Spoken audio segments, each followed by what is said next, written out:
Kendrick Lamar is a racist.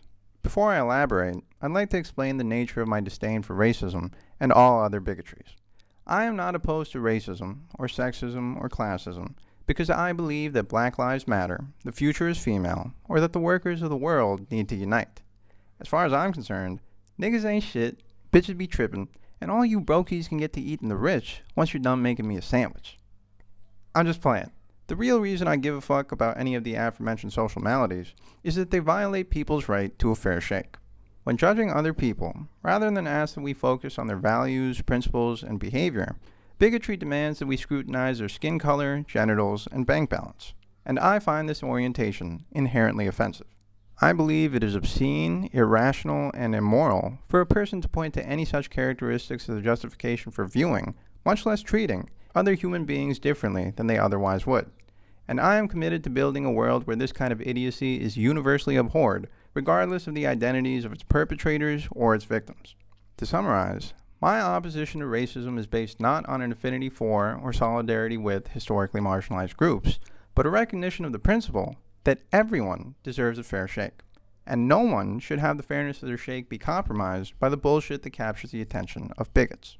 It is this algorithm that allows me to express my offense at the following moral scandals: the Taliban banning Afghan women from attending university, James F. Blake telling Rosa Parks to give up her seat for a white patron of his bus, and Kendrick Lamar telling a girl named Delaney that she can't say the word nigga while rapping along with him on stage. Now, if you're a bigot, or at the very least sympathetic to the sensibilities of bigots, you probably feel very uncomfortable right now, and perhaps even enraged at the fact that I would have the audacity to place Kendrick Lamar, a black icon, in the same moral category as such brazen agents of misogyny and white supremacy. If that is in fact how you feel, I would just ask you to humbly consider the possibility that you have been brainwashed by a culture that is deeply confused about what constitutes racial progress, and that while your resistance to what I'm saying is understandable, it is nevertheless erroneous. Allow me to explain. When the Taliban banned the women of Afghanistan from pursuing higher education, what reason did they give for that decision? Did they cite a lack of funds or space for the women? Did they do it because the stress of university life was taking a toll on those girls? Did the Taliban just want to give them a break? No, silly. Quite plainly, the Taliban decided to ban women from attending university because they're women, which is to say human beings who just so happen to have vaginas. The Taliban allows men to attend universities because they don't have vaginas and prohibits women from doing the same because women do have vaginas. There really isn't that much more to it.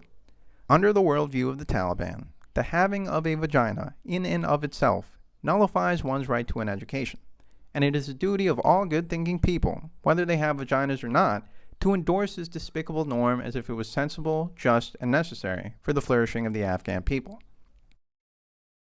Apply the same frame of analysis to Rosa Parks and James F. Blake. Why did Blake demand that Parks give up her seat? He did so because there was a greater concentration of melanin in her skin than the skin of the white man on whose behalf he was acting. Blake sincerely believed, as he had been taught to believe by the racist culture he was raised in, that the having of melanin was disqualifying of one's humanity, or at the very least, one's right to sit where they choose on a public bus. Just as the desires of vagina-having people are to be subordinated by the authority of non-vagina-havers in Taliban-led Afghanistan, Blake believed that the desires of melanin-havers are to be subordinated by the authority of the melanin-deficient in Jim Crow-era Montgomery, Alabama.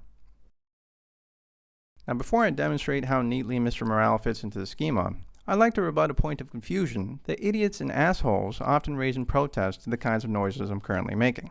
According to them, if a bigot's demands are sufficiently painless and easy to obey, then decent people need not take any issue with the bigotry that those demands are an expression of, and they should just comply with whatever's being asked of them. Because at the end of the day, they aren't really being asked to do all that much, and it's not going to hurt them to just get it done. So in their minds, when they see a member of the Taliban whipping women who are protesting for their right to study, their only reaction to that barbarism is to say, "God damn, bruh, why are these bitches so keen to hit the books? How fucking hard is it to just not go to school? Do you have any idea how badly I don't want to go to school? Bruh, if I was in their shoes, or their slippers, or the sandals, whatever the fuck they wear out there in that mountainous region known as Afghanistan, I'd be thanking the Taliban every fucking day. Cause fuck school, nigga. Straight up. Know what I'm saying?" By the same token, they'd look at Miss Parks refusing to give up her seat and say, Come on, bitch. I had a long day at work today. Just let the white man take your seat. He ain't asking you to give him a massage or do any weird shit. All he's asking you to do is to get your ass up and move to the back of the bus. Is that so difficult? This is not rocket science. You just gotta... You're gonna get off the bus anyway, right? You're gonna get off the bus eventually, so you might as well just do it now rather than later and appease the white man. Appease the cracker, nigga. Just listen to him, bitch. The thing that this kind of pseudo-moral, Uncle Ruckus-ass analysis ignores, however, is that in any given instance of injustice, the particulars of what is said and done are much less important than the principles that they're being said and done in the service of, because principles are a greater reflection of one's intentions and the kind of world that they're committed to building. Personally, I don't want to live in a world where an Afghan woman has to miss so much as a single second of class if the only reason that she's being made to miss it is that she has a vagina. Likewise, I don't want to live in a world where Miss Parks is expected to move so much as a single fucking inch if the only reason she's being made to do so is that she has more melanin than the passenger who wishes to take her seat for himself. And I sure as hell wouldn't want to live in a world where anyone who would peddle this kind of pablum isn't immediately identified as an apologist for bigotry. It's not about the particulars. It's about the fucking principle. Which brings me to the principles and particulars of Kendrick Lamar's treatment of Delaney. Why did Kendrick do what he did? Why, despite having released a song called Fuck Your Ethnicity, did he fail so spectacularly at embodying that ethic, and elect to humiliate Delaney in front of thousands of his rabid fans? The answer is simple. Kendrick gave a fuck about her ethnicity, or more accurately, the color of her skin, her complexion, her lack of melanin, and felt that that single variable was so significant and meaningful as to overshadow every obvious indicator of her goodwill towards him as a person. She was naive enough to think that she could share the stage with one of her favorite artists without being conscious of the fact that he has melanin and she doesn't. And Kendrick was cruel enough to teach that bitch a lesson she'll never forget. If you are melanin deficient, you must never be enamored by the delusion that you can talk to or sing or dance with a melanin haver without abiding by the expectations that melanin havers have set for the melanin deficient. Because deep down, intractably, ineradicably, and ontologically, melanin havers have never been, are not, and will never be the same as the melanin deficient. This disparity gives melanin havers the right to police the speech and expression of the melanin deficient in the same way that the Taliban claims the right to police vagina havers' right to an education, and that James F. Blake claimed the right to police the position of Rosa Parks' ass when she sat on that bus. And I, as an aspiring real nigga with an attitude, would just like to say, fuck the police. I am not subject to the authority of people whose values are inferior to my own. And to the great consternation of Kendrick's fans, and all other brands of confused, cowardly, and idiotic bigot, unlike them, I don't expect those who disagree with me to accede to the supremacy of my values simply because I assert said supremacy. I am not a member of the Taliban, an employee of Montgomery City Bus Lines, or a fan of Kendrick Lamar. And so I believe that I need to justify my demands upon the behavior of other people with reasons that I feel no shame in articulating and that they should feel no shame in accepting. I feel no shame in saying that it is wrong to judge or treat people differently based solely on factors that have nothing to do with the content of their character. I feel no shame in saying that the women of Afghanistan have every right to be educated, that Rosa Parks had every right to remain seated, and that Delaney had every right to say nigga. I feel no shame in saying that I am a conscientious objector to a culture that excuses discrimination in the name of equality, division in the name of unity, and hate in the name of love.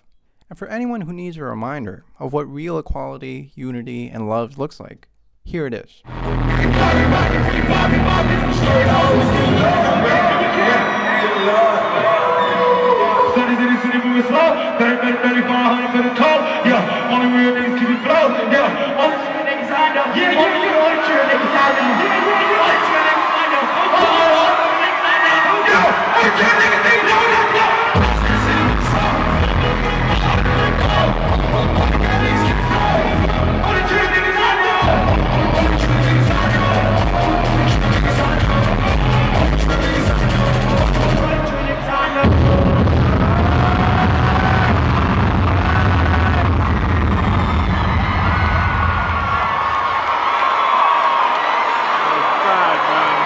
You my friend. I love you too, motherfucker. I love you too, baby. Yo, this shit make me want to cry right now, because you know, a lot of years ago, a lot of years back, Nobody ever wanted to see this happen. Nobody ever wanted to see me and you fucking with each other tonight in Toronto.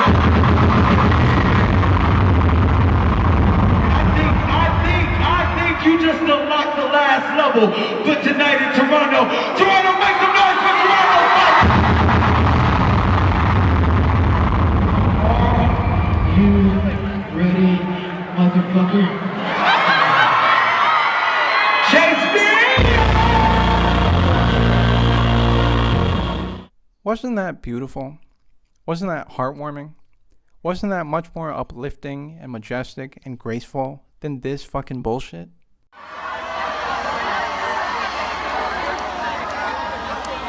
I told you every time. Swear I got you.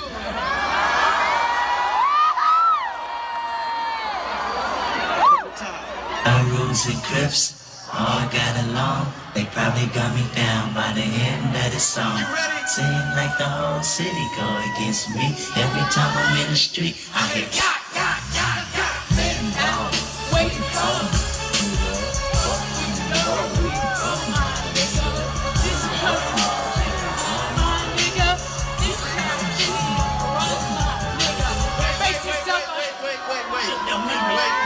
Wait.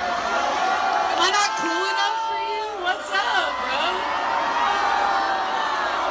Fuck you, bitch! Fuck you! The answer to all those questions is a loud and resounding yes. I'm tired of pretending otherwise, and you should be too. Here I would like to share with you an epiphany that I had about death and the quality of one's breaths. While the automaticity and seemingly ever-present nature of your breaths may tempt you into thinking that you have an unlimited supply of them, this is obviously not the case. For all you know, this next one could be your last. I think this basic ignorance of how many in- and exhalations you have left should compel you to view your breaths not as products of your respiratory system, but as a kind of currency that you spend your life depleting. Just like there are better and worse ways to spend real money, there are better and worse ways to spend your breaths. A couple great ways to spend them include making someone smile, easing their pain, and learning new and useful things. One terrible way to spend them is pretending that you can't see the truth when it's right in front of your fucking face, and that the incontrovertible is debatable. So to save you the breaths that you're going to waste trying to refute me, let me make one thing perfectly clear. There is simply no debate to be had on the fact that this world would be a much better place if it was populated by a lot more niggas like Travis and a lot less niggas like Kendrick. And I have two messages for the two cohorts of people who aren't in perfect agreement with me on that point. The first is for my enemies, who totally disagree with me and believe in the righteousness of their cause in a manner that's every bit as intransigent and inflexible as the Taliban's commitment to sexism and the segregationist commitment to white supremacy. To you hoes I say, turn the volume up. Turn the volume up and listen to the sound of these breaths.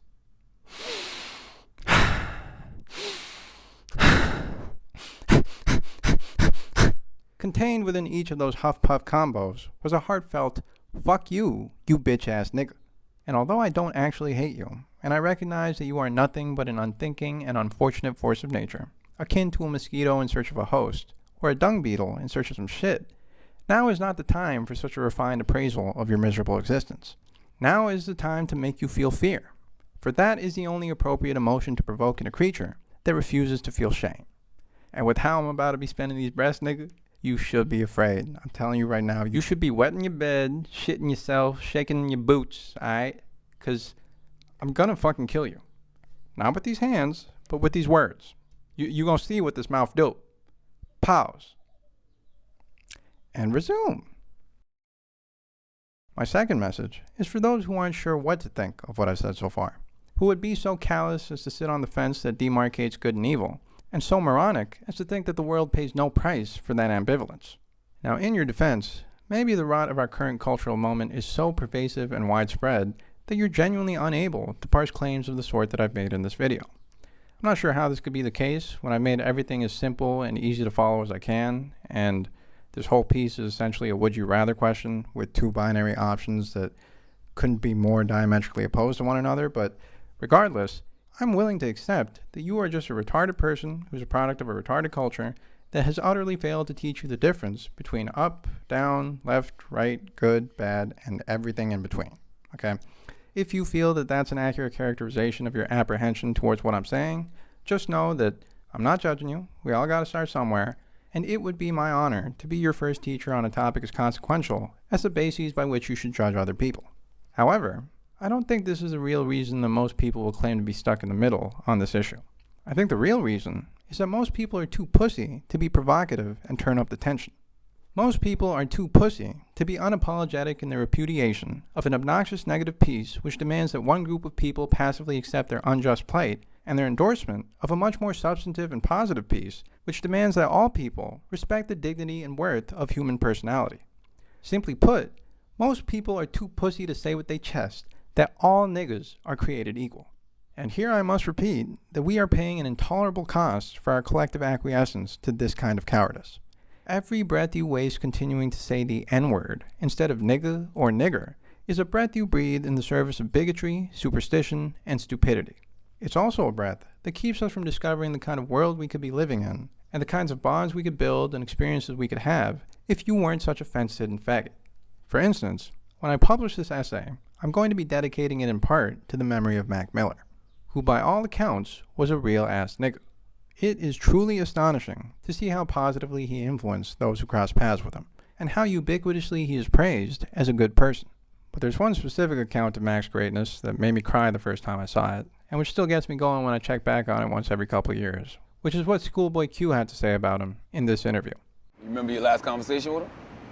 Yeah, bro, it was over FaceTime. He was in the studio, man, it was crazy. I played him Crash Talk before he passed. He was shooting a video and he was talking and he was acting weird. And I'm just like, what's up with you, bro? Like, he like, who do I gotta call to make sure I can get you in this video? I'm like, Mac, what's wrong with you? Like, what you mean? You ain't gotta call nobody. Like, nigga, like, do I need to call Keem or, who do I need to call? What you miss most about Mac? Just him. Alright. Man, that's my nigga, bro. I got memories with that nigga, bro. Like, I could never write a song.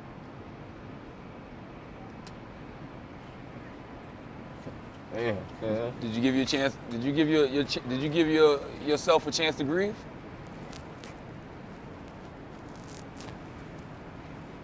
Notice what Q didn't say when asked that last question. He didn't say, I miss his creamy white complexion, or his green eyes, or his ginger beard. Because when you're actually friends with another person, you don't pay attention to shit like that. If you're a basically sane and respectable human being, what you actually notice is their warmth, their sense of humor, their generosity, and all the other attributes that make them, them. This seems so intuitive to us now that we think it should go without saying, but not too long ago, it actually did need saying.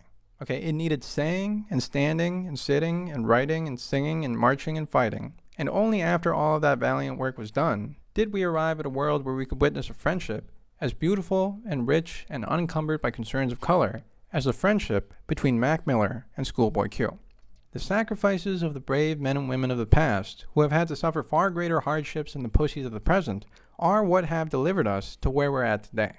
But imagine if, as they were making the case for their cause, which they quite eloquently described as a struggle of good against evil, their fellow countrymen were to respond by saying, I don't know, man. Still kind of on the fence, kind of 51-49 in favor of evil on this one, so why don't we circle back, you can come back in a couple months and just repeat yourself until your black ass is blue in the face. Sound like a plan? Wouldn't that be fucked up, and dare I say, actually evil? I think so.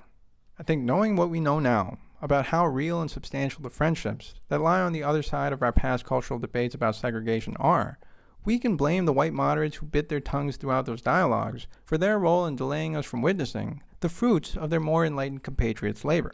And we could assign this blame to them based on whichever principles of biology and physics dictate that if you got 3 niggas on a triple tandem bike, and only one of them is pedaling with everything that he's got, and the other 2 fat motherfuckers are just kind of sort of moving their legs, it's going to take them a lot longer to get to wherever they're going. Keeping that in mind, I think it's simply undeniable that the white moderates of the civil rights era, and moderate bystanders to every injustice in our species' history, insofar as they're aware of the injustice and the arguments against its perpetuation, and they're perfectly capable of improving the situation but they choose not to, are the most pathetic, detestable, and bitch-made niggas on earth. I fucking hate moderation. And if you're a moderate, I fucking hate you. And to be clear, when I use the term moderation, I'm not talking about a sensible preference for balance and order.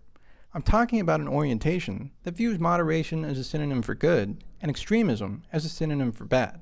As if that makes any sense. The degree of your commitment to anything is only as good or as bad as whatever that thing is. If you're moderately smart, that's obviously worse than you being extremely smart. If you're moderately stupid, that's obviously preferable to you being extremely stupid. And on this point of judging and treating other people differently based solely on superficial characteristics, moderation is not only an abomination, but a farce. You're either with the real ass niggas or with the bitch ass niggas. There is no in between. Real ass niggas are extreme in their commitment to love, honesty, positive peace, unity, and justice. And bitch ass niggas are extreme in their commitment to those attributes and antitheses. This moment represents an opportunity for you to dedicate your remaining breaths to the construction of a world where friendship is untainted by the misguided fears, follies, and formalities of our forefathers, and is instead consecrated in a common creed of equality. True equality. Not that separate but equal bullshit that K-Dot fucking with, but that A1 Cactus Jack integration type shit. An equality which honors the fact that you bleed like I bleed, you cry like I cry, and you laugh like I laugh. An equality that doesn't require either of us to bite our tongues or kiss each other's asses in order to remain friends. An equality that empowers us to have the fight today so that we can get lit as fuck tomorrow. An equality which says that this is just flesh that you and I didn't choose, and it means just as much as a scab or a bruise. So let us talk without timidity, sing and dance without a dam, and love without limits as we live in this land. For all of our actions have reasons to back them, and none of our detractors would dare to attack them. We need not feel shame as they lie to our faces, for the future will judge them as bigots and racists. So fuck them, nigga. We lit. I love you. I wish you nothing but the best with the rest of your breaths. Let's make the most of the ones we got left. Get off of TikTok, read a book, make some beautiful memories. If you black and you got a white boy in your life who you love as much as Q loved Mac, I urge you to abjure your so-called right to give him a pass and let him know that you love him for just him.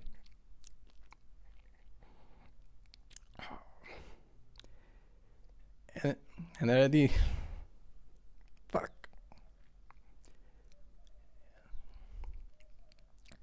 And at the end of the day, you want him to call you his nigga, because there's going to come a time when one of you clocks out and you'll be thinking about what could have been. How many thousands of sweet niggas you could have heard, but you didn't get the chance to because you were too afraid to let him say the first one. And if you're gonna do that shit, send me a voice memo or a video of that, because I want to see it. I've read about that kind of like coming out of the nigga closet moment in books, but I've never actually seen it live, and I want to see it. I think, and when you do it, don't make it like a, think about it. Sit down, think about it, pick a time and a place, make sure the mood is right, and make your nigga-posal a memory that the two of you will never forget. All right? Be like, hey, John, you and me are buddies, right? Yep. Yeah, we are. We're good friends. But like best buddies, right? Like you'd be really fucked up if I died and there was something you didn't get to say to me. Yeah, totally. Yeah, I love you a lot, man. We're friends. We're buddies. Okay. So we're niggas. Yeah. You are my nigga and I am yours. Yeah, sure. I guess you could put it like that. Would you put it like that? Like right now? Would you call me yo nigga? Would you say the words, you are my nigga? And then we'll get to see the fateful moment when John either accepts or rejects your nigga-posal. God damn, bro. I really want to see that fucking video. If you make that, send me that shit, all right? Here's the Discord. I want to see it. So, yeah. I think that'll be it for me. Like and subscribe if you fuck with the vibes. Buy me a coffee and I'll keep it real. Thank you for watching me talk my shit and letting me share the way that I feel. Make sure to check out all the further reading, watching, listening stuff and the citations. Yeah, that's that. See you later. Have a good one. Bye-bye. I'm just trying to build. Like Robert, like ball, like balls going off non-stop in my noggin. I'll be prepared when the ops come a knocking. Password paragraph long when I log in. Straight as an arrow, homie, I ain't got a toxin in me. And tonight it ain't Jimmy Show. My life is like a video game, and I just hit the leaderboard. I know it seems strange how I just got the hang of it. Better late than never. Dreaded Septembers in the past when I didn't have agendas. Now they all splendid. I'm so authentic. Got some prosthetics, pathetic and tepid. Go and check the definition. Me, I'm built different. I got 20/20 vision. I can't slow down. 2020 isn't finished. Turn into a bully like Jimmy Fitzsimmons. Shout out St. New York, bumping this is not an image. Cause it's not, yeah. Baby, just watch. I'm playing with the same old ABC blocks, but this time around, shit ain't getting knocked down. I'ma build like Robert, like ball, like balls going off non-stop in my noggin. I'll be prepared when the ops come a knocking. Password paragraph long when I log in. Straight as an arrow, homie, I ain't got a toxin in me. And tonight it ain't Jimmy Show. My life is like a video game, and I just hit the leaderboard. I know it seems strange how I just got the hang of it. Whoa.